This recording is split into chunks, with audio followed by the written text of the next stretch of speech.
Eu queria que você abrisse a sua Bíblia lá em Hebreus, no capítulo 12.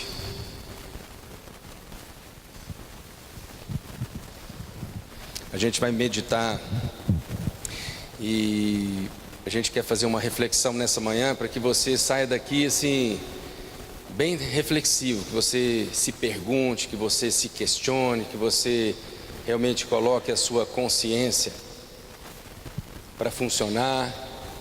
A palavra de Deus diz que o Espírito de Deus é aquele que nos convence a respeito do pecado, da justiça e do juízo. Nós queremos ser convencidos, nós queremos que a nossa consciência, ela faça com que a gente mude as nossas atitudes, amém? Lá em Hebreus, a palavra de Deus diz que, em Hebreus não, Romanos 12, Paulo fala assim, que a gente precisa ser um inconformado na vida. Eu acho que um dos pontos mais assim, cruciais na vida de um cristão, quando a gente se converte, é que na medida que a gente vai tendo uma experiência com Deus, à medida que a gente vai tendo um conhecimento da palavra de Deus, a gente quando converte, a gente é leigo, a gente não sabe nada. Tudo que fala para a gente acredita, a gente é aquele que tem sede e fome, a gente vai comendo, vai bebendo. E é tão bom quando a gente dirige um pequeno grupo, né? Um grupo familiar, quando a gente dirige, a maioria das pessoas são recém-convertidas, não é? Então as pessoas ficam só assim, né? Perguntando, e a gente vai explicando, e as pessoas vão bebendo, vão comendo, é tão gostoso, é um ambiente tão bom. Na medida que nós vamos conhecendo um pouquinho da palavra de Deus, vai ficando terrível. Aí as reuniões vão ficando assim, tem horas assim, chatas, né? O índice de tolerância, aí é um tal de, não concordo, não acho que é assim. Não, a Bíblia quer dizer assim. Aí a gente vai se tornando tão cheios de si, a gente vai explicando tanta coisa, aí a gente pega versículo para tudo, a gente pega versículo para a gente divorciar, a gente pega versículo para a gente trair, a gente pega versículo para tudo. Tudo justifica aquilo que a gente quer fazer, sabe? Então assim, hoje a reflexão que eu quero que você tenha é sobre isso. Será que as coisas que você pensa que sejam boas para você? Porque eu sei que todos nós pensamos coisas boas para nós, não é verdade? A gente pede coisas para Deus. Quem aqui não deposita aqui nessa caixa seus pedidos de oração? Quem aqui não tem desafios diante de Deus que a gente vai lá e coloca aos pés, né, da cruz, como a gente diz, e a gente pede para Deus? Mas a reflexão que eu quero que você tenha é o seguinte: será que essas coisas que a gente tem pedido para Deus com toda a sinceridade do nosso coração, porque nós somos sinceros, irmãos, nós somos sinceros, até para errar nós somos sinceros, nós somos verdadeiramente sinceros, nós somos genuínos, mas será que essas coisas verdadeiramente são boas para nós? Será que é boa? Aquilo que eu peço, será que é bom? Vamos ser sinceros. A palavra de Deus diz que nós não sabemos orar como convém. A gente precisa entender isso. Porque quando a gente pede, muitas vezes a gente pede para nós mesmos, para gastar nos nossos próprios interesses e deleites. Então a palavra de Deus diz aqui em Hebreus 12, vamos ler, que é a palavra que nós estamos compartilhando enquanto ministério. Vou fazer uma pergunta: você sabe qual que é a palavra que a gente está compartilhando durante esse ano? Qual é o lema? Corramos com perseverança rumo ao nosso destino. É isso? Então é uma fusão de três palavras: Hebreus 12, Coríntios e Filipenses. E aí a gente saiu nesse lema aí: corramos com perseverança rumo ao nosso destino. Bom, se a gente está correndo, isso significa que existe um caminho que a gente está percorrendo, certo?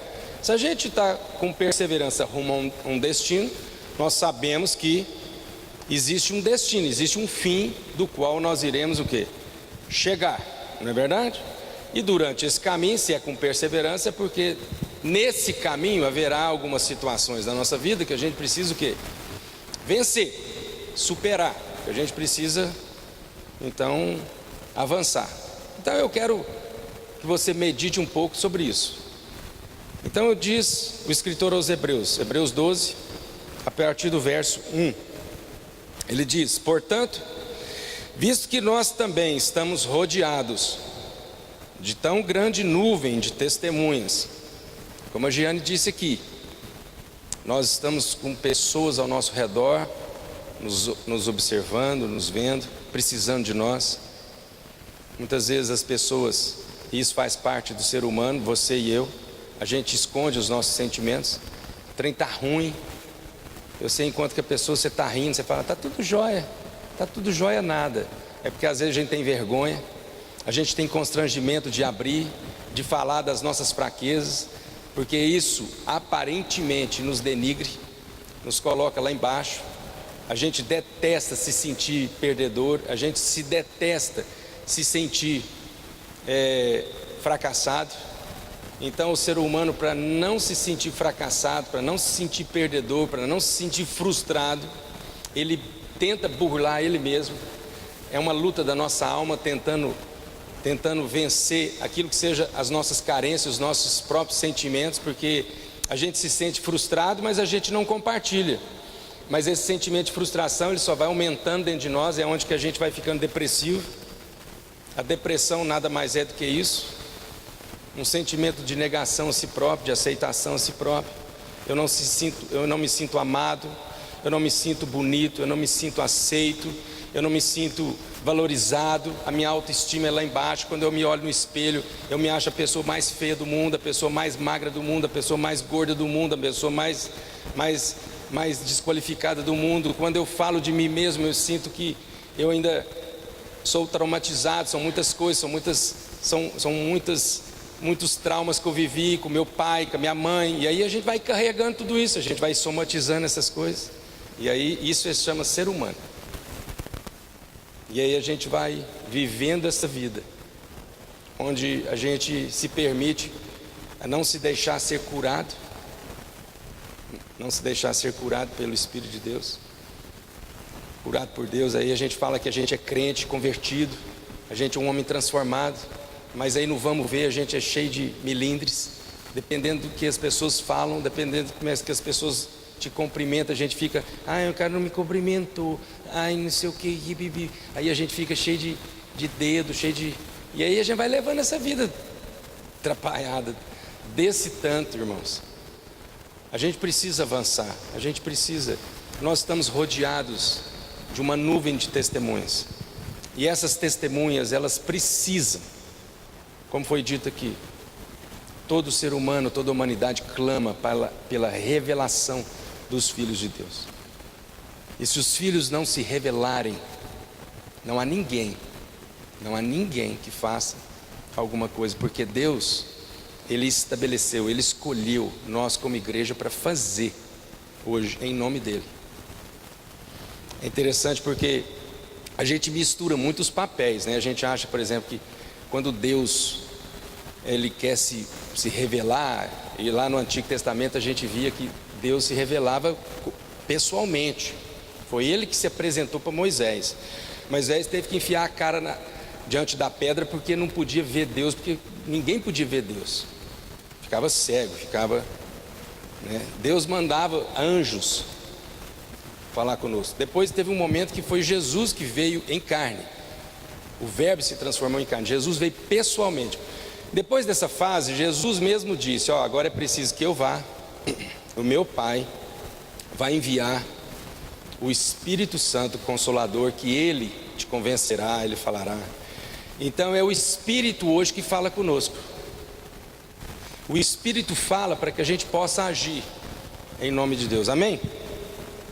E a gente precisa entender, Deus não se apresenta hoje para nós, Jesus não se apresenta hoje para nós, é o Espírito de Deus que se apresenta para nós, e Ele habita em nós, Ele está em nós, para que todo aquele que nele crê, Ele já está aqui, Ele já vive em mim, Ele já é presente na nossa vida. Eu lembro nas reuniões de pastores que a gente tinha, nós tínhamos um pastor chamava pastor Terço, e ele era um ancião, assim, um homem muito abençoado, assim, um homem que tinha um conhecimento bíblico formidável. E dependendo da oração que a gente fazia, ele mais ou menos interrompia a gente, sabe? A gente falava assim, Senhor Jesus, ele falava assim, não, vamos parar. explicar uma coisa: a gente não ora para Jesus. A gente não ora para Jesus, a gente não ora para o Espírito Santo, a gente não fala com Jesus. Jesus nos ensinou, a gente ora para o Pai, em nome de Jesus. E ele corrigia mesmo, ele parava a gente. Teve um dia que eu apelei com ele, falei: não, eu oro para quem eu quiser, pastor Tércio, pelo amor de Deus, deixa na liberdade. Ele falou assim: isso não é bíblico, você tem que orar Pai, tal, em nome de Jesus. E ele ficava ensinando a gente, mas é benção, porque ele corrigia esses erros que muitas vezes a gente vai cometendo na nossa vida. Bom, continuando aqui, ele diz assim: nós estamos rodeados de grande nuvem de testemunhas, deixemos todo embaraço e o pecado que tão de perto nos rodeia e corramos com perseverança a carreira que nos está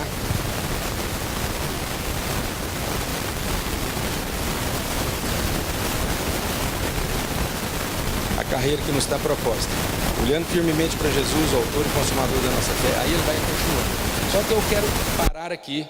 Eu quero que a gente, na verdade, a gente nos detenha sobre um ponto que ele fala aqui. Ele fala que existe uma separação entre pecado e embaraço. Ele fala o pecado que tão de perto te rodeia, mas ele fala assim: deixemos todo embaraço. Não vai ter tempo da gente explorar tudo, mas então eu quero me deter sobre a questão do embaraço. Bom, se é um caminho que nós estamos andando, qual é esse caminho? Você tem consciência de qual caminho Deus está te conduzindo? Você tem consciência clara ou você ainda está confuso? Você sabe que uma das coisas que a gente mais hoje padece é sobre a gente ter um foco na vida. Geralmente a gente começa uma coisa e a gente vai, durante todo esse caminhar, a gente vai perdendo o foco. A gente vai perdendo o foco. É preciso que a gente saiba qual é esse caminho que nós estamos, esse caminho claro que Deus está apresentando para nós. A gente sabe que o caminho é Cristo. Bom, eu não quero levar na perspectiva de que nós estamos trilhando outro caminho, certo? É Cristo. Mas você sabe, claro, a respeito daquilo que seja esse senso de propósito na sua vida? Se você não souber, isso não é pecado. Eu só quero que você tenha esse espírito de não ficar conformado, de não ficar moroso, de não ficar achando que a sua vida vai ser conduzida de qualquer jeito, porque não vai. Às vezes a gente vai ficando chateado na vida porque a gente percebe que passa ano e entra ano e a gente já está chegando no final do ano. E aí, final do ano para alguns são bons, para alguns são ruins. Porque para alguns são bons porque mostra realizações. A gente se sente realizado porque a gente colocou tantas coisas na nossa vida como objetivos, como metas, e a gente cumpriu. Aí a gente, todo ano, final de ano, né, beirando aí o Natal, o Ano Novo, a gente vai fazendo uma avaliação. A gente vai colocando os pontos positivos, os pontos negativos na nossa vida, não é verdade? Aí a gente vai, no Ano Novo, a gente vai fazendo tanta promessa de novo, né? O ano que vem eu quero emagrecer 6 quilos, o ano que vem eu quero fazer ginástica, o ano que vem eu quero estudar inglês, o ano que vem, é sempre o ano que vem. Então a gente sempre tem um senso assim de frustração, porque a gente percebe que a gente não realizou muitas coisas que a gente falou que ia realizar, ou a gente, na verdade, conseguiu realizar algumas coisas e a gente fica satisfeito. Bom, o que eu quero que você tenha claro na sua cabeça é esse caminho que Deus está te conduzindo, e se isso traduz reino de Deus, se isso de fato traduz reino de Deus, porque é uma das coisas que a gente vai falar sobre os embaraços. Bom, onde nós vamos chegar? Você acha que, qual é o plano de Deus para a sua vida? Você acha que nós somos salvos para ir para o céu? O fim disso é a gente chegar lá no céu? Não, não é. O nosso alvo não é para o céu, viu, irmãos? Nós podemos viver, e nós devemos viver, porque o processo da salvação ele não exclui a terra. O processo da salvação é nós vivermos aqui e nós entendemos que quando nós morrermos e sermos ressuscitados novamente, e vivermos eternamente, nós estamos dando continuidade a esse plano de Deus na nossa vida. Mas nós podemos viver. Tem gente que acha que o fim maior é ir para o céu, é ser salvo. Tanto é que tem muitas pessoas que têm, às vezes, a insegurança se é salvo ou não ainda. Tem muita gente que ainda tem assim, esse milindre e fala: nossa, será que eu sou salvo? Será que eu vou ser salvo? E eu te pergunto, você acha que você perde a salvação? Vamos ser sinceros, você perde a salvação? Você não perde a sua salvação. Esse é o meu ponto de vista. Por que você não perde a sua salvação? Porque ela não lhe pertence. Porque a sua salvação, ela não está atrelada às suas decisões.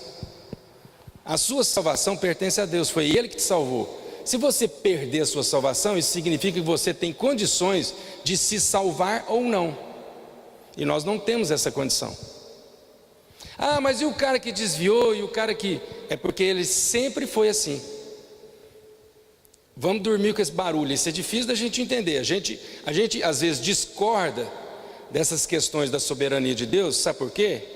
Aí a gente fica aí tentando trabalhar esse livre-arbítrio que a gente fala que tem, porque na verdade a gente precisa ter domínio das coisas. Quando a gente perde o domínio das coisas, a gente se sente inseguro. E quando a gente se sente inseguro, com o senso de que a gente tem algum domínio de decisões, aí a gente fica assim, batendo biela, a gente fica perdidinho, porque a gente ainda contudo queria dominar alguma coisa. E quando a gente percebe que a gente não domina coisa alguma na vida, coisa alguma, nem a vida dos seus filhos você domina, viu?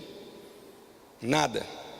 Por mais que você seja general, por mais que você seja severo, por mais que você seja bonzinho, por mais que você seja aquele pai democrático, tudo, você não tem domínio sobre a vida dos seus filhos.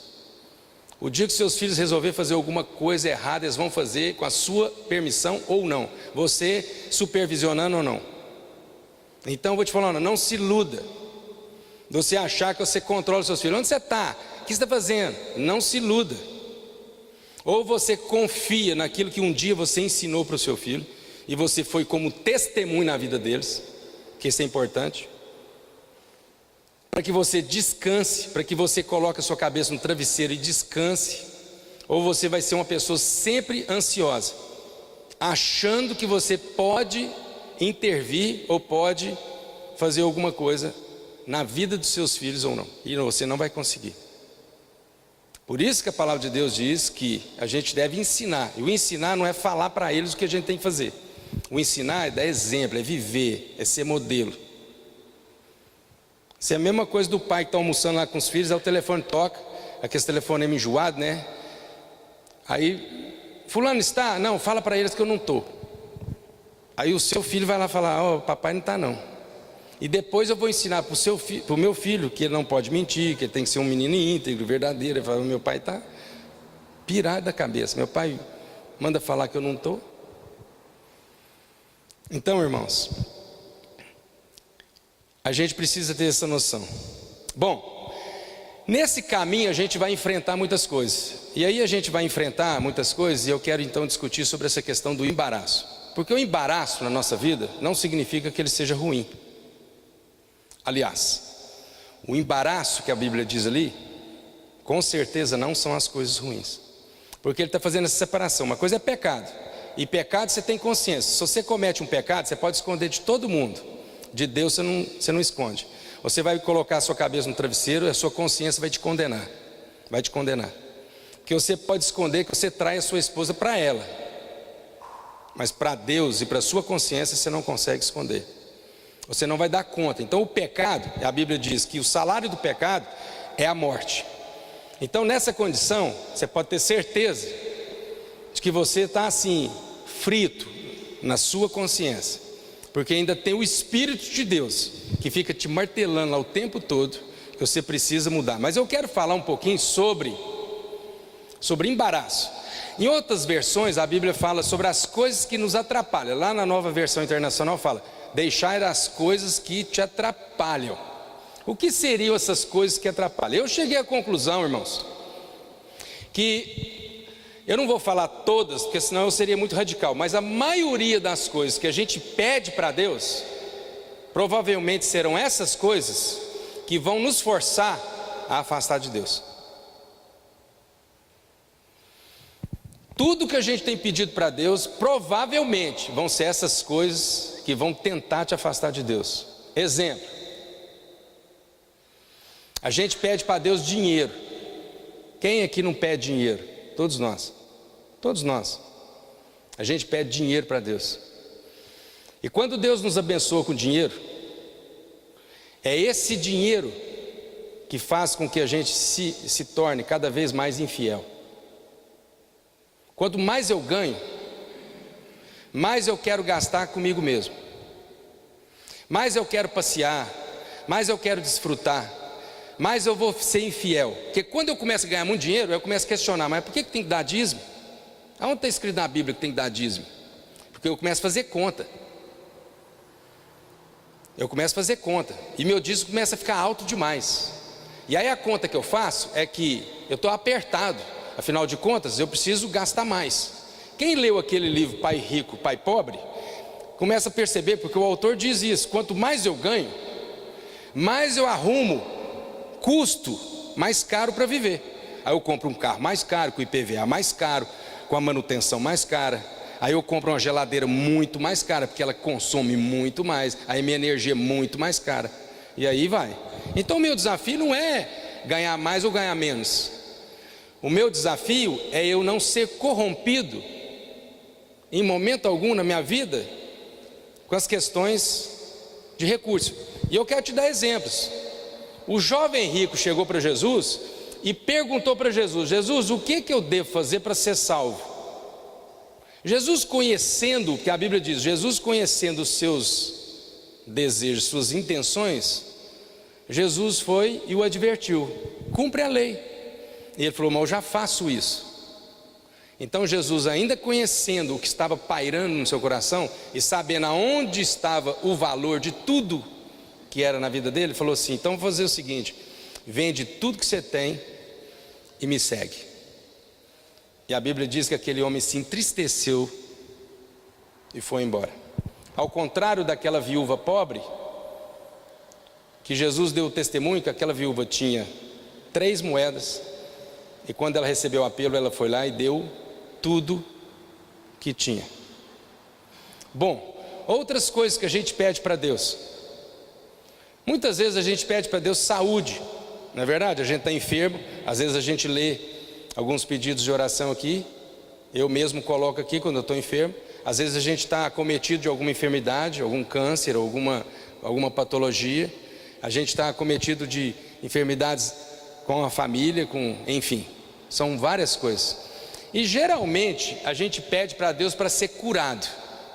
Só que é o seguinte: quando muitas vezes Deus faz um milagre na minha vida e me devolve a minha saúde e eu sou curado, geralmente eu pego essa saúde que eu tenho agora e eu quero usar essa saúde agora para viver minha vida.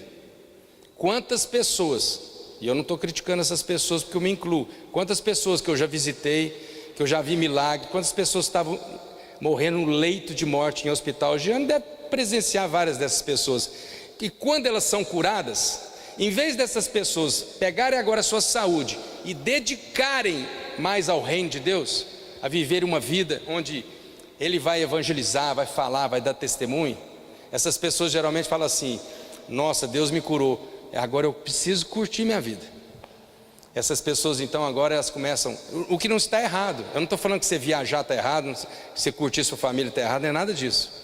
Mas uma coisa é quando você vai substituindo tudo que você pede para Deus, e isso não traduz no reino de Deus, porque tudo na nossa vida deveria traduzir para o reino de Deus, como o apóstolo Paulo, para tudo, quando ele teve um encontro com Jesus, aquele homem foi transformado. Ele entendia que tudo na vida dele, a graduação dele era cidadão romano, ele era fariseu, ele era um homem culto, ele dá um currículo dele lá, ele fala assim: tudo isso eu considerei como nada, porque para ele, agora, ele poderia ser tudo isso mas cumprindo o quê? O reino de Deus.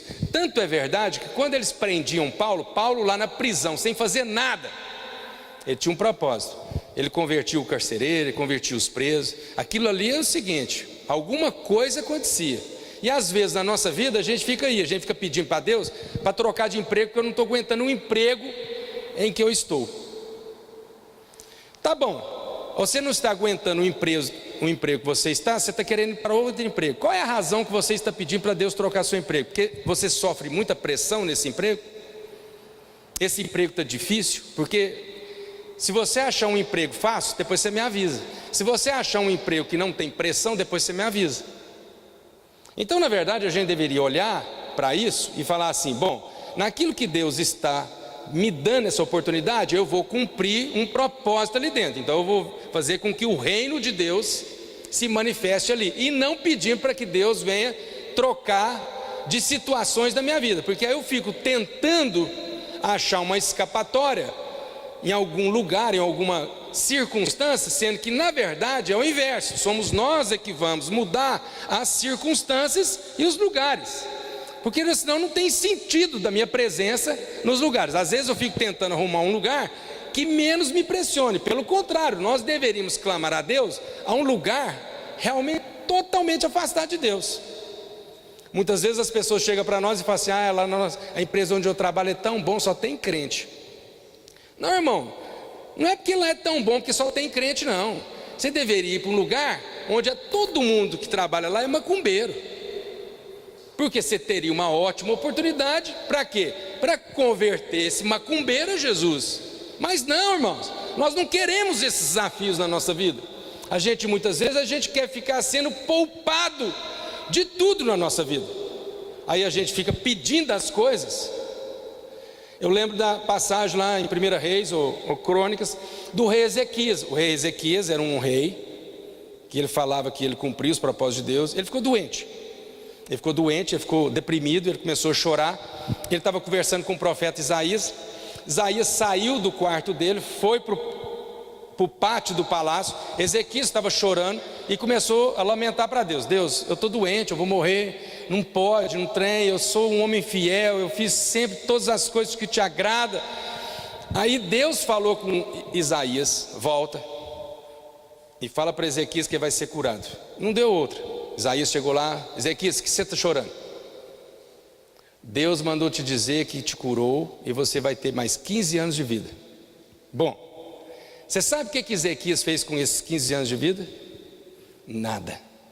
Aliás, ele fez tudo contrário à vontade de Deus. Vai lá ler, e está escrito: Ezequias fez tudo que abominava a Deus. E quando Ezequias estava morrendo, sabe o que ele fez? Ele falou assim: ainda bem que eu não vou sofrer. Quem vai sofrer, porque eles receberam a palavra que os inimigos iriam invadir e iriam perseguir Israel. Ezequias falou assim: ainda bem que não vai ser na minha geração, vai ser na geração dos meus filhos. Terrível, irmão. Ele podia ter pego 15 anos da sua vida e falar: puxa vida, Deus acrescentou a mim 15 anos. E nesses 15 anos como rei, eu quero deixar um legado para mim ser o rei mais justo, mais fiel, mais dedicado a Deus do que já existiu. E por que a gente não faz isso? Eu não estou criticando Ezequias não, porque provavelmente se qualquer um de nós estivéssemos lá no lugar dele, a gente ia fazer a mesma coisa. A mesma coisa. Porque isso é peculiar do quê? Do ser humano. Do ser humano. Bom, às vezes a gente pede sucesso. Quem aqui não quer ter sucesso na vida? Ter um bom emprego, conseguir realizações. E eu vou falar uma coisa para vocês: o sucesso que você tem pedido para Deus, provavelmente vai te forçar a você se afastar de Deus. Tome cuidado. O rei Davi, quando se sentiu cheio de sucesso, era um homem segundo o coração de Deus. Foi aquilo que fez com que ele tomasse decisões segundo a sua própria vontade. Natã, quando chegou para Davi, Natã contou uma história para Davi, e Davi falou assim: esse cara tem que matar ele. E Natan falou assim: esse cara é você. É você. Davi, em vez de lutar junto com o povo, Davi ficou no palácio. Por quê? Porque era rei, porque era todo poderoso. Davi viu Betseba tomando banho pelada, desejou uma mulher casada, foi lá, teve relações com ela porque era rei, engravidou a mulher. Quando ele percebeu que ela estava grávida, mandou trazer o marido dela lá da frente de batalha, para que ele dormisse com ela uma noite, para tentar mudar a história. E não teve jeito, porque o homem não quis dormir com a esposa, porque ele falou assim: isso não é digno. Ele falou: agora, meu Deus, o que eu faço? Só tem um jeito: mandar matá-lo. E aí ele falou para o seu comandante: ó, você coloca ele lá na frente de batalha, a hora que vier os inimigos, você sai tudo correndo, e larga ele lá sozinho. Recentemente eu estava vendo uma matéria, lá na Inglaterra, eles fazem muito aquelas despedidas de solteiro, em boate, e uma mulher organizou uma despedida de solteiro, e as despedidas de solteiro lá, infelizmente, assim, é um trem, é orgia total. Resultado: essa mulher que estava casando, teve relações sexuais com um stripper lá, que era um anão, um homem que tinha nanismo, um anãozinho, engravidou, não contou nada para o marido, e quando ela deu à luz a um anãozinho. E aí, então ela teve que confessar para o marido. Ela confessou para o marido. Na nossa vida, irmãos, é desse jeito. Você pensa que não? As coisas que você tem pedido, por isso que eu quero que você saia daqui hoje com uma consciência clara: o seguinte: há forças naturais, há forças sobrenaturais, espirituais, contra a nossa vida. A sua própria natureza trabalha contra a natureza de Deus. Então, naquilo que você tem pedido para Deus, nunca perca o foco, o seguinte: de que as coisas que Deus pode te conceder, essas coisas um dia podem ser embaraço na sua vida. Pode ser embaraço na sua vida. Que você saiba que essas coisas que estão trabalhando contra a sua vida, essas coisas não são boas para você.